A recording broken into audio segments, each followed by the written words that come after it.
सलाह दिलवाएं तो और जास्त पुण्य होता है। जो औरतें पहले समाज के हाथों मजबूर थीं, हमने उनके लिए इज्जत से जीने के नए रास्ते खोले हैं और उन्हें खोलने के वास्ते पैसे किस धर्मात्मा ने दिए हैं? जो इधर में पहले चकला खोले थे। इंस्पेक्टर, आपको यहाँ कोई काम है? है ना, सलाम करना है कंगला टोला के नए दादा नई दादी को। देखिए इंस्पेक्टर, हम न यहाँ की कोई दादा है ना दादी, हम तो इन औरतों की सहेली हैं। हम न सिर्फ इन्हें दादाओं से बचाएंगी, बल्कि दादाओं को सलाम करने वाले थानेदारों से भी। वाह वाह, उठ गई दुनिया से राहो रस्में यारी। हाय हाय। आपने कुछ कहा? जी हाँ, कह रहा था कि आप भी एक मोहरा बन गई हैं किसी की राजनीतिक शतरंज का।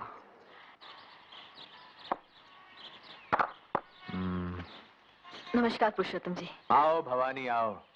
मंगल ने बताया कि आपने हमें याद किया है। भाई काम के वक्त काम के आदमी को ही याद किया जाता है। दरअसल हमें पार्टी के चुनाव प्रचार के लिए कोई काम का आदमी नहीं मिल रहा। तुम ये जिम्मेदारी संभाल लो। रामू जी साहब। जरा लाइब्रेरी में चाय रखवाना। अच्छा साहब। मैंने चरणदास से कहा है कि अगर हमारी पार्टी की सरकार बने तो तुम्हें समाज कल्याण मंत्री बनाए। लेकिन पुरुषोत्तम जी, हम किसी पार्टी या सरकार की नहीं, जनता की सेवा करना चाहते हैं। आओ भवानी, मैंने भी कभी किसी सरकारी गद्दी पर बैठना मंजूर नहीं किया। मेरे गुरुजी का कहना था कि सरकार से किसी भी तरह जुड़ना अपने हाथों में सोने की हथकड़ियां डलवा लेना है। आपके गुरु कौन थे? आपके गुरु? करमवीर गणेश दत्त जी। करमवीर गणेश दत्त जी आपके गुरु थे? थे और आज भी हैं।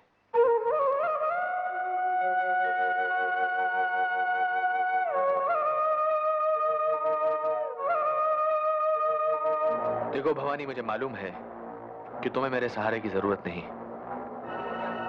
लेकिन यकीन मानो भ्रष्टाचार से लड़ने के लिए मुझे तुम्हारे सहारे की सख्त जरूरत है। हम राजनीति से हमेशा दूर रहती आई हैं। हमारे पिताजी कहा करते थे कि इस देश को पार्टीबाज राजनीति की नहीं, बल्कि गरीब नवाज नीति की जरूरत है। पुरुषोत्तम जी की इस मंच से अगर हम बोल रही हैं तो सिर्फ इसलिए कि ये मंच चुनाव लड़ने का नहीं, भ्रष्टाचार से लड़ने का मंच है। भाई और बहनों, भ्रष्टाचार को मिटाने के लिए, भारत को फिर से भारत बनाने के लिए पुरुषोत्तम जी के हाथ को मजबूत कीजिए।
कौन कीजिए आप?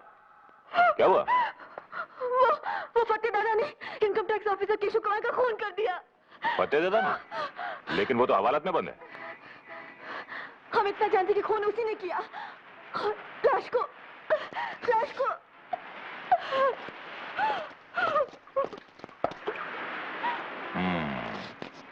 बहुत खूब।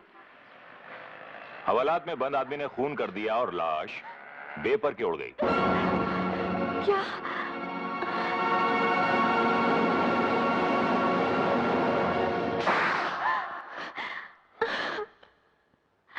क्या यह सच नहीं है कि एक दिन सुधा ने अपने पति केशव के साथ आपको रंगे हाथों पकड़ा था? बोलिए बोलिए। नहीं। आप हमसे 100 बार पूछ चुके हैं और हम आपको 100 बार बता चुकी हैं कि सुधा को गलतफहमी हुई थी। गलतफहमी तो आपको हुई थी कि सुधा बेवकूफ है। नहीं।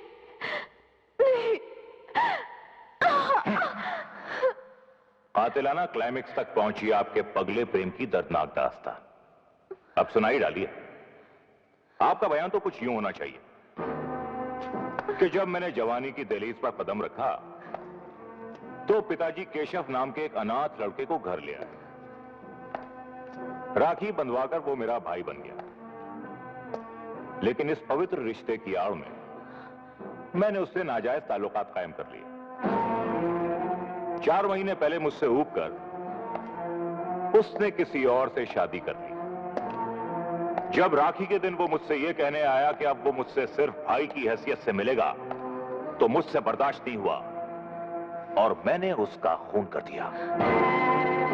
खून करने के बाद मैंने पूरी ऊंच नीच सोची और एक झूठी कहानी गढ़ी। एक प्राइवेट टैक्सी हायर की, उसकी लाश को टैक्सी में डाला और टैक्सी को डुबो दिया। ये सब झूठ है। प्राइवेट टैक्सी के मालिक और एक बछड़े के बयान से यह साबित होता है कि यह सब सच है। खोल दो इन्हें। सर आप? जोरावर, मुझे तुमसे उम्मीद नहीं थी कि मेरी पार्टी के खास वर्कर को तुम झूठे इल्जाम में टॉर्चर करोगे। सॉरी सर, गलती हो गई, माफ कर दीजिए। माफ तो तुम्हें भवानी करेगी। भवानी, मैं माफी चाहता हूं इस पुलिस ऑफिसर की ओर से, अपनी पार्टी की सरकार की ओर से और खुद अपनी ओर। सो जाओ। एक बहुत खतरनाक अपराधी फतेह दादा पुलिस की हिरासत से भाग निकला है और नई सरकार के ईमानदार अफसरों तथा नेताओं को उससे जान का खतरा है। यदि फतेह दादा कहीं भी किसी को दिखाई दे तो कृपया 100 पर फोन कर दें। सूचना समाप्त। ये क्या हो रहा है? एक नाटक, सनसनीखेज सा। क्या मतलब? पुलिस?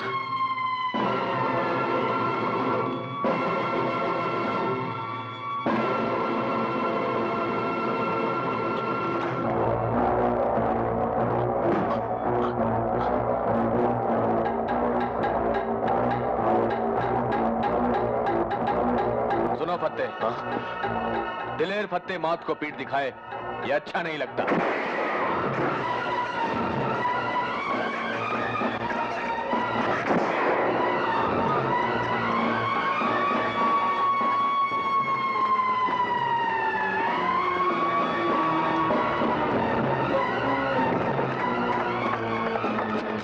जोरावर सिंह ईमानदार केशव का हत्यारा मुझे मारने आया था मगर खुद मारा गया।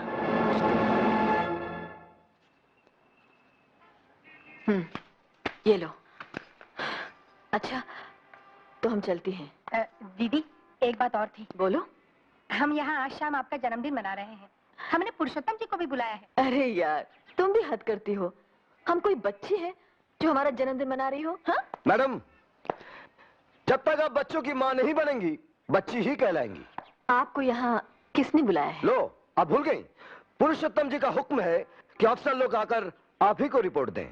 तो आप लिख कर भेज सकते थे जैसे औरों ने भेजी है। ये मैडम, मेरी लिखावट तो डॉक्टर की प्रिस्क्रिप्शन की तरह है जो खुद को समझ नहीं आती। मुख्तसर सी रिपोर्ट है, मुंह ज़बानी सुन लीजिए। सुनाइए। पुरुषोत्तम जी के राज में गाड़ियां टाइम से मतलब 5 मिनट पहले छूट रही हैं और बाबू लोग दफ्तर में टाइम से मतलब 10 मिनट पहले पहुंच रहे हैं। गुंडागर्दी की दुनिया में हर छोटी मछली बड़ी मछली के पेट में पहुंच चुकी है। और हाँ, घूस लेते हुए पकड़े जाने का डर दुगना हो गया है, इसीलिए घूस की रेट चौगनी हो गई है। हर निकम्मा ऑफिसर रिटायर किया जा रहा है और काम का ऑफिसर उसी को समझा जा रहा है जो पुरुषोत्तम जी के लिए पैसे जुटाए। इंस्पेक्टर आशुतोष, आप तो यही समझते हैं ना कि दुनिया का हर इंसान आपकी तरह नाकारा और बेईमान है? अरे नहीं मैडम, नहीं। मैं समझता हूं इस दुनिया में 1 लाख में से फकत 99,999 इंसान बेईमान होते हैं। एक आपके जैसा नादान भी होता है जो हर बेईमान को ईमानदार समझता है। आप अपनी अक्लमंदी समेत फौरन यहां से चले जाइए।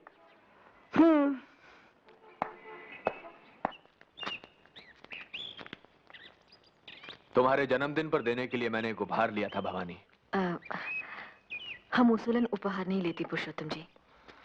मैं भी, क्योंकि उपहार की शक्ल में घूस देने की कोशिश भी की जा सकती है, लेकिन यह उपहार तुमको लेना ही पड़ेगा। खोल कर देखो।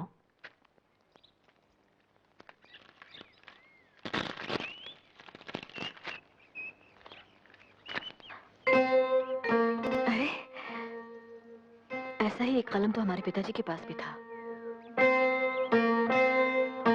ये वही है। लेकिन ये आपको कहां से मिल गया? बहुत पहले उनके एक प्रूफ रीडर ने मुझे दिया था। ओह, शुक्रिया। ये उपहार देकर तुमसे एक काम निकालना है मुझे। संत धर्मदास एक ट्रस्ट बनाकर तुम्हारे पिताजी का अखबार मर्यादा फिर से निकालना चाहते हैं। उसके एडिटर बन जाओ। जी? गणेश दत्त जी का पेन तो ले लिया है, उनकी कुर्सी भी संभाल लो। लेकिन पुरुषोत्तम जी, अरे अरे, ये क्या कर रहे हैं आप?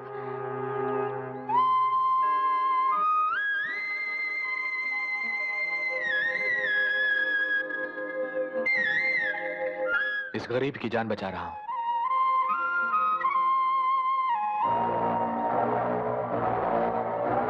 तो करोगी ना मर्यादा का संपादन? पुरुषोत्तम जी, हमारे पिताजी का अखबार किसी पार्टी का नहीं था।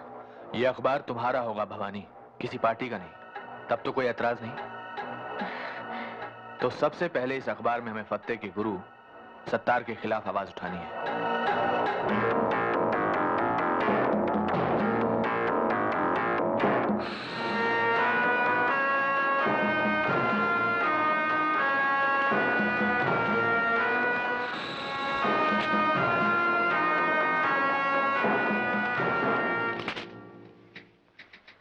अब्दुल सत्तार, अपराध की दुनिया का बेताज बादशाह, इस नाचीज अखबार नवीस से मिलने तो चलाया, भला क्यों? महज ये बताने कि अपराध की दुनिया का बेताज बादशाह अब ये खाकसार नहीं, वो